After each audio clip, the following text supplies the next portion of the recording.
Atlanta Police Headquarters. Again, the mayor live at the podium. Let's listen in. Joint coordination, Chief Erica Shields and Chief Winfrey. All right. From Atlanta Fire Rescue Department. I want to begin again by thanking Chief Shields, Chief Slaughter in his absence, Chief Bryant, and all of the men and women of our public safety departments who have literally been working around the clock over the past few days to make sure that our city is safe and secure. We know the reason that our country is in upheaval, and it has been because of the killing of African Americans across this country at the hands of law enforcement. That is not lost on us today. So I want to acknowledge all of the families who are still experiencing the pain of those losses as well. Also want to acknowledge an officer who was injured last night, Investigator Maximus Brewer. He was injured during a collision with an ATV last night. He remains in ICU, and we ask that you keep him in your thoughts and prayers. He has a long road to recovery.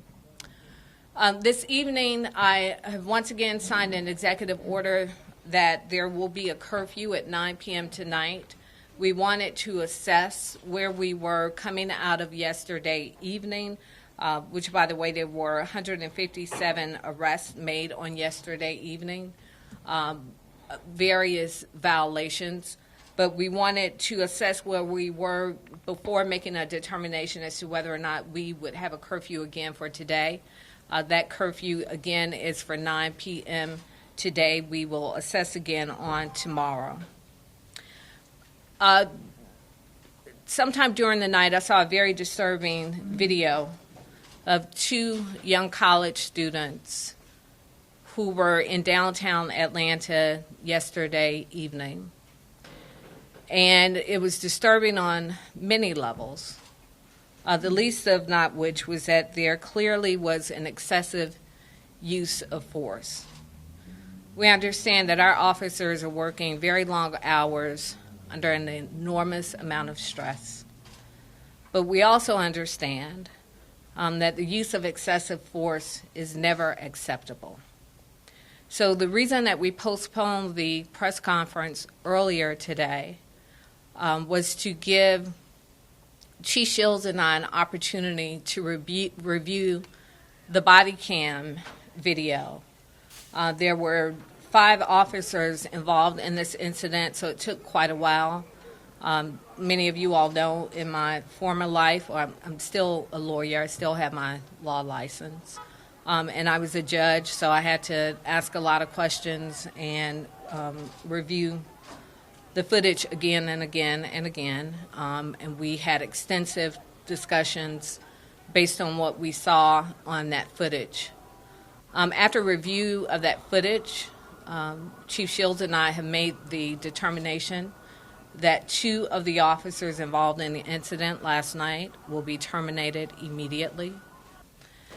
The other 3 officers are right now on desk duty, pending further determination of what, if any, appropriate action, disciplinary action should be taken against them. The release of that body cam footage and the corresponding police report should be available to the media immediately. And with that, I will turn it over to Chief Shields for comment, and also to Chief Bryant for comment, and then we'll open up for questions. So, good evening.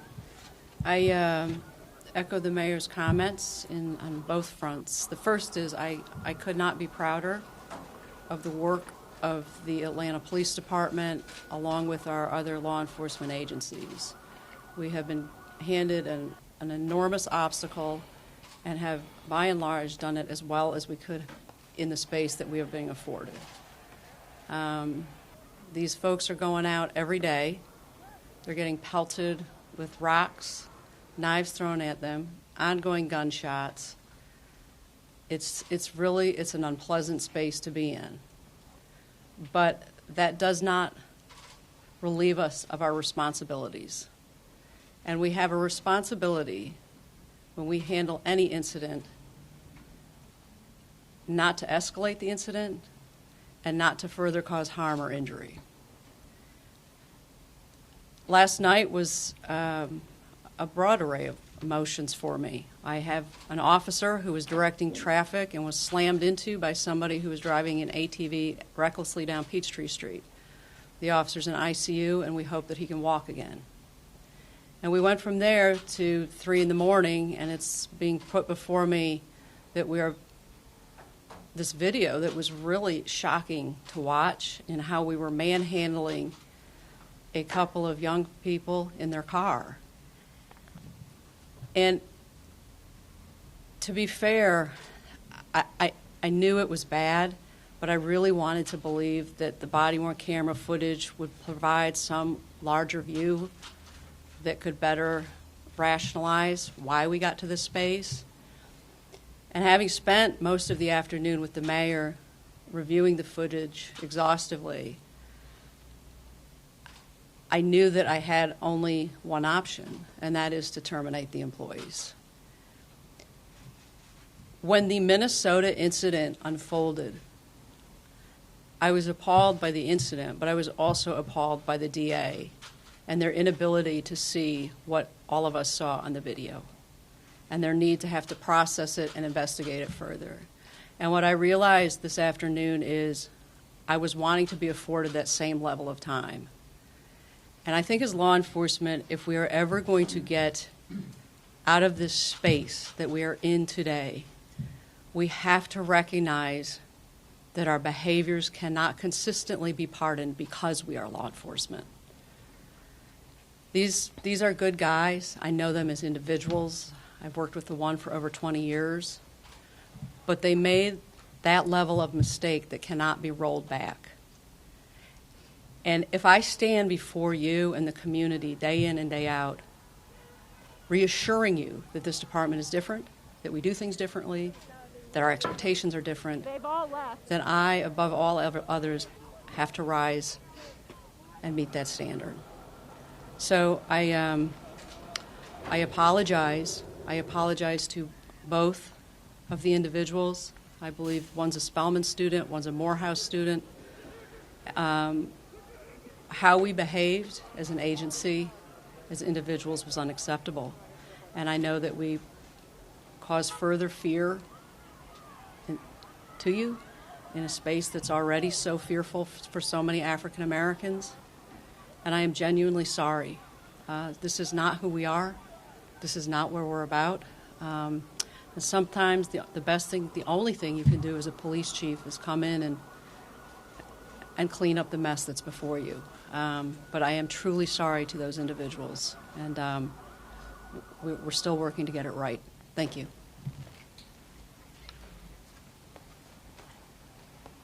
Good evening. Rodney Bryant, doing the coordination of public safety throughout the event. Last night we had a challenging night. However, for the most part, for the incident that Chief Shields spoke of and the incident of the officer being injured, most people cooperated. We had a number of arrests. Those arrests were generally due to people who refused to abide by the curfews.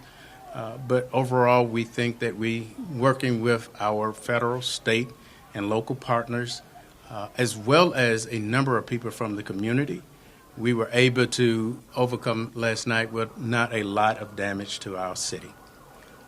We will continue to have that same positioning today. The curfew remains. The mayor has extended the curfew again tonight to 9 o'clock. We ask that everyone adhere to that curfew and that we get those good people out of the street and safely at home. Our position, as I stated earlier, our position will remain the same, that people go home, get off of the streets so that we can make sure that we can protect the city and the residents of and the businesses of this city appropriately. Our partners from the National Guard have played a pivotal role in helping us maintain maintain the standards of this city. And so, with that being said, I encourage everyone to, at 9 o'clock, go ahead and clear the streets. Thank you. And just a little bit more information on the college students. I've been in touch with Dr. Schmidt Campbell from Spelman College and also Dr. Thomas from Morehouse College. Obviously, there's a lot of care and concern amongst all of our residents, but especially our partners over at the Atlanta University Center. I've also been in constant contact today with representatives of the students. I have not spoken directly with the students, but I have spoken with their representatives. And as Chief Shields mentioned, this was one that kept me up all night as well. I saw the video late into the night, and I think what it really highlights for me and for all of us, there would have been a time, probably even last week even, that we would have been able to take our time and we would have been able to toss some things around and very likely would not have taken the measure of terminating these officers. But again, as we watch the video today, it became abundantly clear immediately with the young woman that this force was excessive. And it took us to really, we had to look at several angles for the young man. Again, there were 5 officers involved, and we want to make sure that we are being thoughtful and that we aren't rushing to judgment in any way. But it also became abundantly clear that the officer who tased the young man needed to be terminated as well. And I share that with you. Well, you've been listening to Atlanta Mayor Keisha Lance Bottoms. We hope to go back to that press conference. Atlanta going forward. Our attitudes toward how we not only police our communities, but how we respond to policing our communities has to change. We no longer have the benefit of time. And what we see is that the very worst can happen very quickly. In the case of George Floyd, it can happen in under 9 minutes. So I am grateful that it was not worse last night, because what I saw on that video, on the videos that we reviewed today, we've seen these instances turn out in so many other ways. And this could have gone, for as awful as this was, this could have been much, much worse. And so I, too, offer my apologies to the students and look forward to speaking with them directly. The young woman was not charged and was released last evening, and the young man has been released as well. And I am ordering that the charges be dropped against the young man. So are there any questions? Mayor, what specific policies did these 2 officers break to make them be terminated, and are they under criminal investigation? So we will share with you the SOP. As of now, there are no criminal investigations, but our policies are very clear as it relates to the use of tasers and under what circumstances tasers should be used. So that was the primary focus of what we looked at today. But I will leave that to our district attorney and to our solicitor to determine if anything else is warranted. If the chief can answer this one, you talk about with compassion about what happened in Minneapolis. Let's take the Atlanta Police Department. Now you have situations that are evolving here more as they add on through the years. At what point do you say, let's look at the bad apples, let's pull the files and look at the bad apples? And another one, at what point do you say, maybe we need to change our policing policies here in the city of Atlanta? You know, I think that I can say comfortably that our policies are extremely progressive, and but you know, you can write all day long, but people have to follow what you write. And so, and I also don't want to make the assumption that there's just these bad apples floating out there. And most of the time, what you find in this instance, these are two folks who have worked hard for the city, one for 16 years, one for 22 years, and they care about Atlanta. And they've been out there up until yesterday really trying to take care of Atlanta.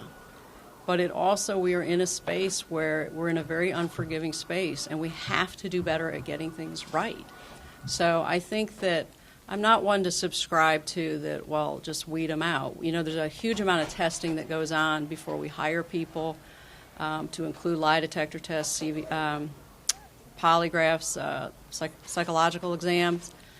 But at the end of the day, what we're relying on more than anything is our supervisors to identify patterns and to deal with them, whether dealing with them is on one-on-one or kicking it up a level.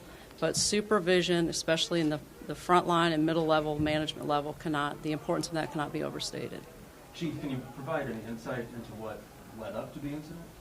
Oh, I mean, so the footage, you know what, so we don't get in the weeds on all of this. My public affairs director is here, Carlos Campos. We will release the body-worn camera footage, the reports, pictures of the employees, their names, but I'd rather let's go that route than way down this press conference with a bunch of the details. We can just as readily get to you afterward if that's all right. Chief, Thank we're you. on our third evening of protest. What is your message to your officers out there after this incident happened, knowing that it could exacerbate people's emotions? Oh, absolutely. And I mean, this is what I've been wrestling with all day. These officers they're out there doing this heavy lift. And the message that they are going to hear initially is, wait, we were out here in the face of this, which most of people don't want to be in the face of. And one of our employees was doing their job and they got fired.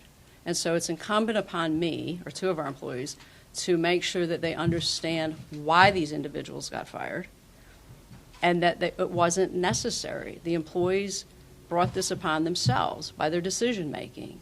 And I will go to the bat, to the wall for my employees every day. But when wrong is wrong, we have to, as law enforcement, start dealing with it in the same manner that we would deal with it with non-law enforcement. And for some reason, we've fallen into the gray area where there's just a separate set of rules for law enforcement. And if we want to get out of this space that we're in now, we have to change how we manage internally.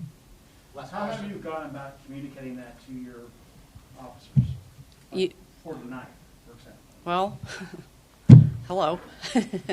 I mean, I think that the media, of course, is a huge conduit because where things are moving real time. But yes, is it going to be more difficult by the fact that they're on the street, they're in chaos, there's not the opportunities to have the discussions you might traditionally have? But I think that what I bring to the table is I've done this job for a long time. I know many of these people for many years, and they know that I am not one to do things just to do things. And I'm here to listen. I'm here to talk to them. The most important thing for me is not that they agree with me, but I need for them to understand why we have done what we've done. I have one last question for Mayor Bottoms. It involves something you brought up in Meet the Press. You alluded to the fact that you believe that a lot of the violence was coming from people outside of Atlanta, maybe even outside the state. Of the 157 people who were arrested last night, only 24 of them were from out of state. Do you still believe that outsiders are coming in? Well, I think this was more in reference to Friday. The arrest numbers that we had on Friday showed that many of the people were from outside of Atlanta. So I don't know if they are from outside of the state or just outside of the city. That's something that we're drilling down with. But again, we went through this extensively. I'll call them our normal organizers in the city who organize many of the marches and protests that we have in the city, shared that many of the people who were wreaking havoc, they did not recognize, did not know who they were, and they were not affiliated with any of the organizers of the peaceful protests that we saw happening on Friday. Thank you, Right. everybody. All right. I'm not Thank sure, you. just so you know if the data was correct. We're still getting tickets. I don't think that's correct data, but he has. Okay, well, actually, Chief Shields says that information may not be correct, the data that you have. Yeah, well, Okay. there's been miscommunication. So That's on us. we'll make sure that we drill down on those numbers and share with you what we have. Okay, thank you. Okay, thank you. You've been listening live to a press conference with Atlanta Mayor Keisha Lance Bottoms and Atlanta Police Chief Erica Shields. We do want to show you that video once again because this is the major development today, Alicia. That video that our crews recorded last night, and if we could bring that up once again, we do want to show it. This is an incident where two young people, two HBCU students, were tased on live television inside their cars, and they were tased by Atlanta police officers. The new information just moments ago, Atlanta Mayor Keisha Lance Bottoms telling us they really wrestled over this video. They watched it over and over again. Video shot by our crews here at CBS 46.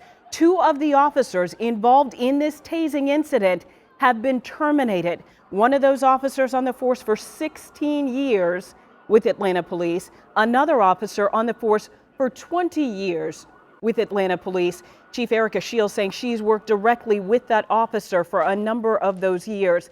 3 other officers involved in that same tasing incident have been put on desk duty pending the outcome of the investigation and a further look into what possible charges could come against them. The chief and also Mayor Keisha Lance Bottoms saying they wrestled with this throughout the afternoon, watching that video over and over again and taking a closer look at the officer's body cam video to try and figure out was there a reason behind that tasing incident. We do want to head out to our